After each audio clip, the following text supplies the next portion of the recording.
बिस्मिल्लाहिर्रहमानिर्रहीम। अस्सलामुअलैकुम।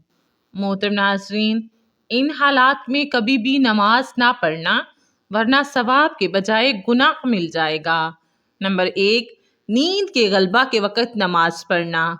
हज़रत अनस बिन मालिक रिवायत करते हैं कि रसूल अल्लाह सल्लल्लाहु अलैहि वसल्लम ने फरमाया, तुम में से जब किसी को नमाज पढ़ते पढ़ते नींद का गलबा होने लगे तो उसे चाहिए कि सो जाए, यहाँ तक कि नींद का खुमार कुछ निकल जाए और वो ये समझ सके कि मैं क्या पढ़ रहा हूँ।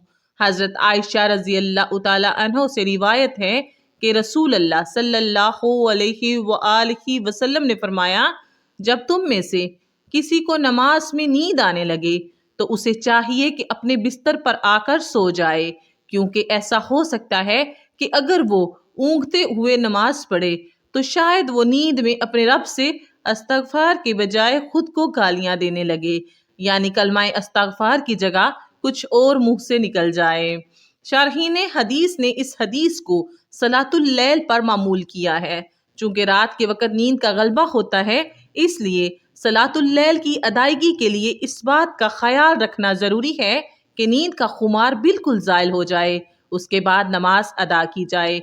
जबकि बाज़ हजरात इस हदीस को आम करार देते हैं कि ये हदीस फ़र्ज और नफल सब के बारे में है। इस सूरत में ये वजाहत ज़रूरी है कि फ़र्ज नमाज की अदायगी में अगर काफ़ी वक़्त बाकी हो तो गलबा नींद की सूरत में कुछ देर आराम करके नमाज पढ़ ले, और अगर वक़्त तंग हो रहा हो और नमाज कज़ा होने का ख़तरा हो तो अपनी पूरी कोशिश करके अपने आप से नींद और सुस्ती को ज़ायल करके नमाज अदा करे। शरह उल मशकाता उल लतीबी में है कि इससे नींद को नमाज पर फोकियत देने का वहम नहीं पैदा होना चाहिए, बल्कि मज़कूरा हदीस में तो नमाज जैसे अजीम फ़रेज़े को बेहतर अंदाज में खशू खजू और भरपूर तवज्जो के साथ अदा करने का हुक्म दिया गया है। बाकी नमाजों के लिए जो औकात मुकर्रर हैं, उन्हीं औकात मुकर्ररा पर ही नमाज अदा करनी चाहिए। हदीस शरीफ में इसे अल्लाह ताला का सबसे पसंदीदा अमल करार दिया गया है। चुनाचे हज़रत अब्दुल्ला बिन मसऊद रज़ी अल्लाह तआला अन्हु फरमाते हैं, मैंने नबी करीम सल्लल्लाहु अलैहि वसल्लम से सवाल किया कि अल्लाह ताला के यहाँ सबसे महबूब अमल क्या है? तो रसूल अल्लाह सल्लल्लाहु अलैहि वसल्लम ने फरमाया, नमाज को अपने वक़्त पर अदा करना। मुकर्ररा वक़्त के अंदर अंदर किसी वक़्त भी नमाज पढ़ी जाए तो नमाज हो जाएगी और वो नमाज अदा कहलाएगी। उससे ताख़ीर करने पर नमाज कज़ा हो जाएगी। जानबूझकर नमाज कज़ा करना या रात को देर तक जागते रहना जिसकी वजह से नमाज फजर के लिए उठना मुश्किल हो और नमाज कज़ा हो जाए तो ये बहुत बड़ा गुनाह है, इससे बचना चाहिए। फ़किया अबू इल्लीस रहमतुल्लाह अलैह फरमाते हैं कि आदमी के लिए ऊँघते हुए नमाज पढ़ना मकरूह है।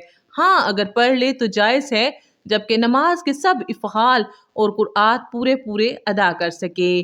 नंबर 2, पेशाब या पखाना को रोक कर नमाज पढ़ना। जिस वक़्त पेशाब या पखाना का शदीद तकाजा हो, ऐसे वक़्त नमाज पढ़ना मकरूह तहरीमी है। इस तरह अगर नमाज के दौरान पेशाब या पखाना जोर करे तो नमाज तोड़कर फरागत करके फिर नमाज पढ़ना चाहिए, और अगर उसी हालत में नमाज पढ़ ली तो नमाज कराहत के साथ हो जाएगी और गुनाह होगा।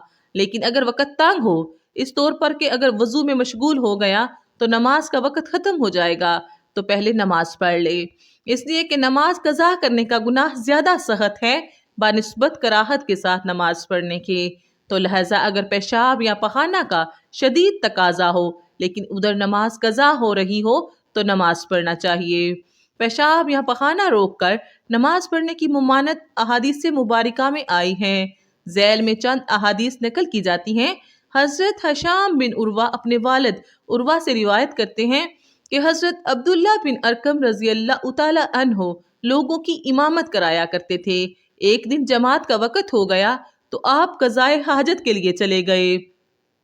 फिर वापस आए तो फरमाया कि मैंने रसूल अल्लाह सल्लल्लाहु अलैहि वसल्लम को फरमाते हुए सुना है कि जब तुम में से किसी को पखाना लगा हो तो नमाज पढ़ने से पहले उससे फारिग हो ले। हज़रत उमामा रज़ी अल्लाह तआला अन्हु से रिवायत है कि रसूल अल्लाह सल्लल्लाहु अलैहि वसल्लम ने फरमाया کہ کوئی شخص اس حالت میں نماز نہ پڑھے کہ وہ پیشاب یا پخانہ کو روکتا ہو۔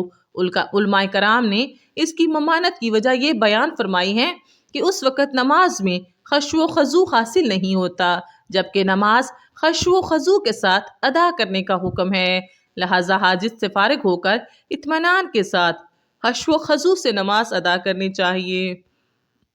نمبر 3، سخت بھوک کی حالت میں نماز پڑھنا۔ اگر جماعت تیار ہو اور بھوک بھی شدت کی نہ ہو تو ایسی صورت میں نماز سے پہلے کھانا کھانا جائز نہیں ہے۔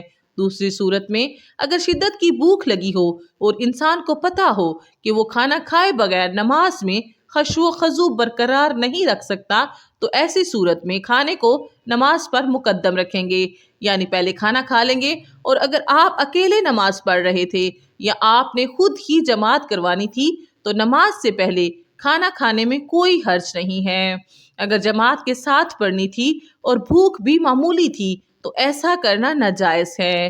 فقیہ ابو الیس رحمۃ اللہ علیہ فرماتے ہیں، جب آدمی کے سامنے کھانا رکھا جائے اور نماز کے لیے اقامت کہی جا چکی ہو تو کھانے سے فراغت حاصل کرنے میں کچھ حرج نہیں، پھر نماز پڑھ لے، جبکہ نماز قضا ہو جانے کا خوف نہ ہو۔ اس لیے اگر نماز کے لیے کھانا کھانے سے پہلے کھڑا ہو جائے تو پھر تمہارا دل کھانے میں مشغول رہے گا، لہذا بہتر یہ ہے پہلے کھانا کھا لیں اور پھر نماز پڑھ لیں تاکہ نماز میں پوری توجہ حاصل ہو۔ حضرت نافع رضی اللہ تعالی عنہ سے روایت ہے کہ نبی پاک صلی اللہ علیہ وآلہ وسلم نے فرمایا، جب تم میں سے کوئی کھانا کھائے تو ہرگز جلدی نہ کرے یہاں تک کہ اس سے فارغ نہ ہو لے، اگرچہ نماز کے لیے اقامت کہی جائے۔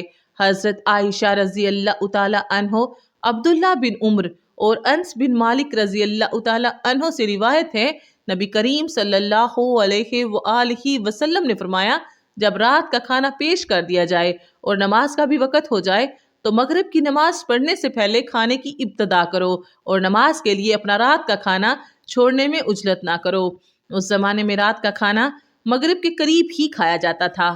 جب نماز کھڑی ہو جائے اور کھانے پینے کی اشیاء سامنے موجود ہوں تو یہ مناسب ہے کہ کھانے پینے میں پہل کی جائے تاکہ نمازی کی بھوک ختم ہو جائے اور اس کا ذہن دوران نماز کھانے کی طرف نہ لگا رہے، لیکن اس کی شرط یہ ہے کہ نماز کا وقت تنگ نہ ہو اور کھانے کی ضرورت اور اس کی چاہت بھی ہو۔ اس میں اس بات کی تاکید ہے کہ شریعت کامل ہے اور آسانی و کشادگی کے ساتھ انسانی جان کے حقوق کا خیال رکھتی ہے۔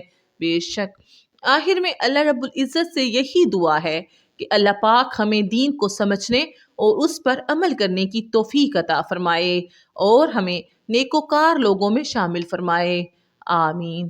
امید کرتی ہوں آپ کو آج کی ویڈیو اچھی لگی ہوگی۔ ویڈیو اچھی لگے تو ویڈیو کو لائک اور اس طرح کی اسلامی، اصلاحی اور معلوماتی ویڈیوز دیکھنے کے لیے میرے یوٹیوب چینل کو سبسکرائب کیجیے۔ دعاؤں میں یاد رکھیے گا، اپنا بہت خیال رکھیے گا۔ اجازت دیجیے، اللہ حافظ، اللہ نگہبان۔ اللہ پاک آپ سب کا حامی و ناصر ہو، آمین ثم آمین یا رب العالمین۔